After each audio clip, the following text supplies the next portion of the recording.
sur Shido Podcast, le podcast indispensable pour tous les dirigeants, managers et consultants en quête d'astuces et de bonnes pratiques digitales pour simplifier leur quotidien pro et perso. Ce programme est disponible sur l'ensemble des plateformes de diffusion de podcasts.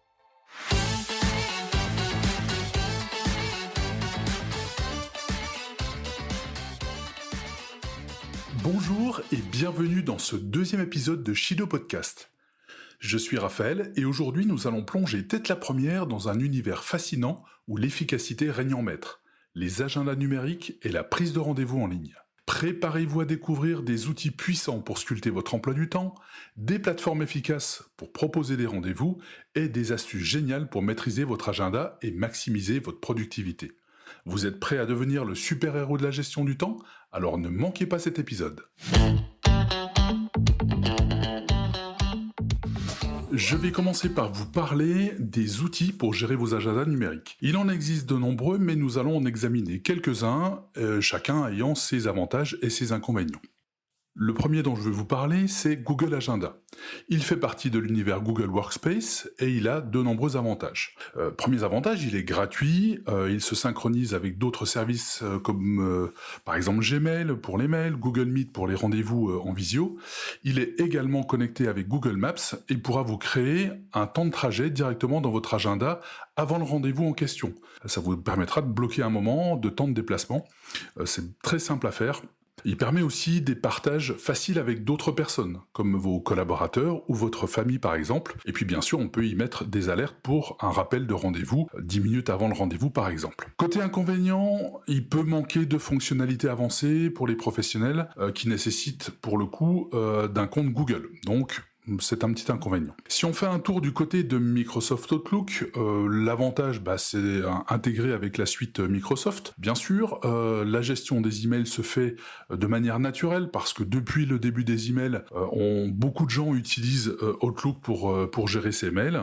Et puis on a des fonctionnalités de planification avancée comme avec Google Agenda. Côté inconvénient, il faut un abonnement Office 365 pour certaines fonctionnalités et je trouve que l'interface quelquefois est un peu complexe pour les débutants. Dans l'univers Apple, on a Apple Calendrier, intégration native avec les appareils Apple, bien sûr, donc les iPhones, les Mac, etc.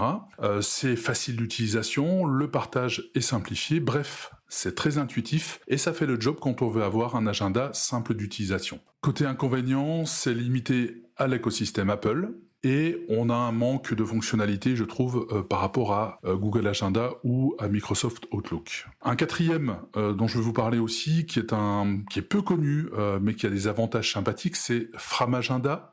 Il est gratuit, il y a des fonctions équivalentes à Google Agenda et Outlook. En revanche, il manque de fonctionnalités avancées et il est peu utilisé dans le monde professionnel. Dernière application, c'est Notion. Je vous en ai déjà parlé dans l'épisode précédent. Notion, qui s'écrit Notion, a beaucoup d'avantages puisque c'est très flexible, on va pouvoir créer des agendas personnalisés, on va pouvoir collaborer en équipe, comme les autres d'ailleurs, mais l'agenda personnalisé c'est un côté sympathique.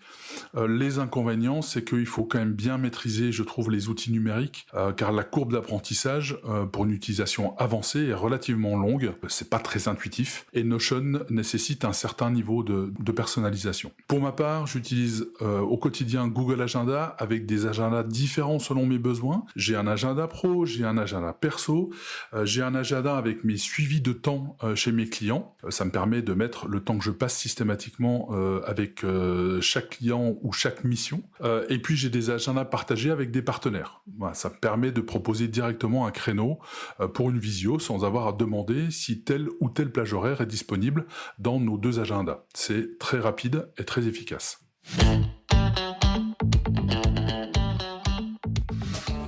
Je vous propose maintenant de nous pencher sur les outils de prise de rendez-vous en ligne.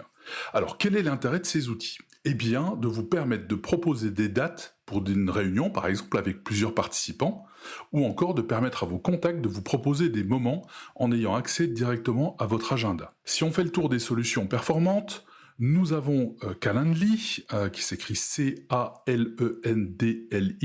L'avantage de Calendly, c'est qu'il est facile d'utilisation, beaucoup de gens l'utilisent d'ailleurs. Il y a une intégration avec différents calendriers, on peut personnaliser des plages horaires, Et on peut personnaliser des types de rendez-vous, par exemple, rendez-vous d'1 heure, de 45 minutes, de 30 minutes ou encore de 15 minutes. L'inconvénient de Calendly, c'est que certaines fonctionnalités avancées nécessitent un abonnement payant. Autre inconvénient de taille, pour moi, on ne choisit pas les rendez-vous qui sont pris par vos interlocuteurs. En fait, quelqu'un va sur votre Calendly choisir un moment et directement, ça va vous réserver le créneau dans votre agenda. Mais le problème, c'est que quelquefois, ça ne vous arrange pas.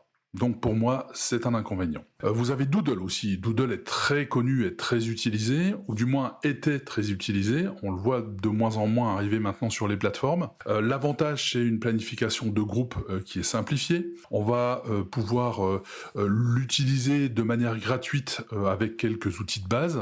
Et puis, on peut l'intégrer aussi avec vos calendriers. Si vous êtes déjà sur Google Agenda ou sur Microsoft Outlook, vous allez pouvoir intégrer Doodle et votre agenda. L'inconvénient, c'est limité, je trouve, en termes de personnalisation, et puis l'interface peut sembler quand même un peu datée. D'ailleurs, il y a souvent de la publicité quand vous êtes en mode gratuit. Un troisième outil que je vous propose, qui est un peu moins connu, qui est une alternative intéressante aux deux autres, c'est You Can Book Me. Ça s'écrit Y-O-U, plus loin C-A-N, plus loin B-O-O. K, plus loin, M-E, You Can Book Me.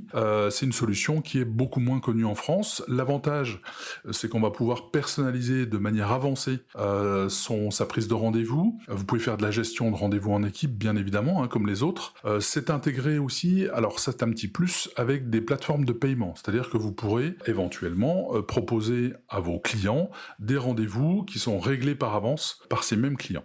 L'inconvénient, ça nécessite un abonnement pour des fonctionnalités avancées, et je trouve que c'est pas évident non plus à utiliser. Il faut ce qu'on appelle une courbe d'apprentissage assez longue, c'est-à-dire qu'il faut un certain temps pour se mettre d'aplomb avec l'outil, et il n'est pas super facile à premier abord. Et le dernier, vous l'avez compris maintenant dans mes émissions, c'est celui que j'utilise en règle générale, qui s'appelle Vyte, V-Y-T-E.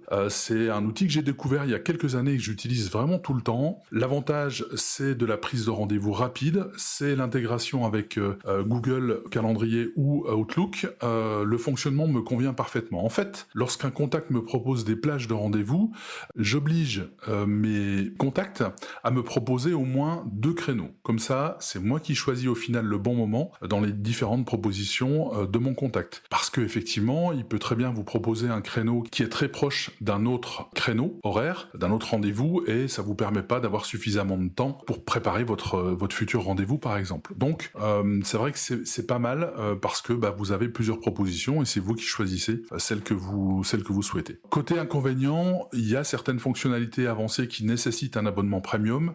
C'est globalement un peu moins de 100 € par an, mais là, pour le coup, on a vraiment une personnalisation très intéressante et vraiment très poussée. On va pouvoir faire une page avec vos couleurs, votre logo, par exemple, pour la prise de rendez-vous. Donc, c'est vraiment sympathique et je trouve que ça donne une expérience client très intéressante.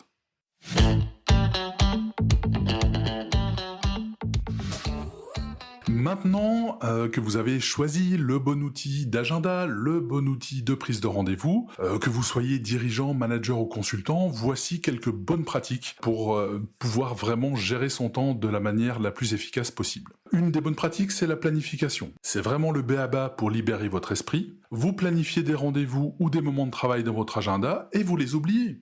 J'entends par là que vous pouvez paramétrer un rappel de 10 minutes par exemple ou de 30 minutes avant ce rendez-vous, de façon à ce que vous ayez le temps de vous préparer. Deuxième bonne pratique, bloquer du temps pour les imprévus. Si vous chargez à toc votre agenda, non seulement ça va vous stresser, mais surtout, si une urgence arrive, vous serez obligé de sacrifier un moment ou un rendez-vous planifié de longue date. Donc c'est pas la bonne solution. La gestion du temps personnel aussi à ne pas oublier.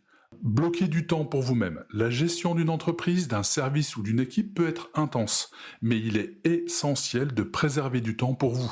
Pour faire du sport par exemple, pour méditer, pour voir des amis, bref, avoir un temps personnel est vraiment primordial dans la gestion du temps. La synchronisation d'agenda est aussi une bonne pratique importante. Il faut vous assurer de synchroniser vos calendriers avec ceux de votre équipe. Ça facilite la coordination des horaires de réunion, ça réduit les conflits d'emploi du temps et ça favorise surtout une meilleure communication au sein des équipes. Tout le monde sait quand vous êtes dispo ou non. En utilisant les outils de prise de rendez-vous évoqués précédemment, vous permettrez à vos équipes, à vos clients, à vos prospects de voir vos disponibilités et de réserver des créneaux sans devoir vous consulter à chaque fois. Donc c'est vraiment un gain de temps aussi pour vous. Et puis j'en termine avec une bonne pratique qui est la personnalisation des plages horaires. Personnalisez vos plages horaires en fonction de votre disponibilité. Si vous êtes plus productif le matin, réservez ce créneau pour des réunions importantes ou pour travailler sur un projet important.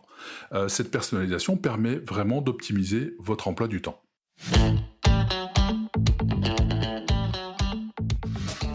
Avant de conclure cet épisode, je vais vous donner mes astuces pour être le plus productif possible. La première, c'est utiliser des agendas différents en fonction de l'organisation de votre vie. Un agenda par exemple pour vos activités professionnelles, un agenda pour votre vie perso, un agenda pour la famille. Pour ma part, j'utilise aussi un agenda pour noter le temps que je passe sur mes missions avec mes clients. Utilisez aussi des couleurs pour catégoriser les événements. En affectant des couleurs différentes à différents types d'événements dans votre agenda, ça va vous permettre d'avoir une visualisation rapide de votre journée. Par exemple, vous utilisez le rouge pour les réunions, le bleu pour les rendez-vous en visio ou en présentiel, le vert pour le travail sur vos projets, et puis par exemple le violet pour vos rendez-vous perso. Ça dépend bien évidemment de vos goûts et de vos couleurs préférées. Synchronisez vos agendas avec votre smartphone, je l'ai dit dans les bonnes pratiques, mais c'est vraiment une astuce qui est hyper importante puisque ça va vous permettre d'accéder à vos rendez-vous et vos tâches partout où vous allez, ce qui est essentiel pour rester organisé. Et puis dernière chose, automatisez les rappels, configurez des rappels pour vos rendez-vous et vos tâches, les notifications vous aident à ne rien oublier et à respecter vos engagements, ce qui est quand même plutôt professionnel dans la pratique.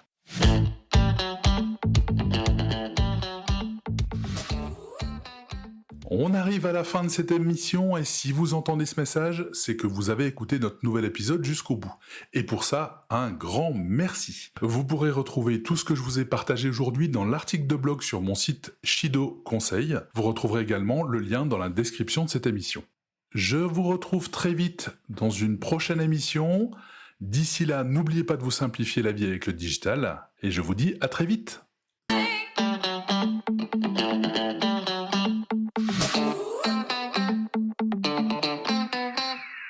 Merci d'avoir écouté Shido Podcast. On se retrouve dans un prochain épisode pour des tips, des astuces et des outils digitaux qui vous permettront de gagner du temps et de l'efficacité dans votre vie pro et perso. D'ici là, n'oubliez pas de vous simplifier la vie avec le digital. À très vite.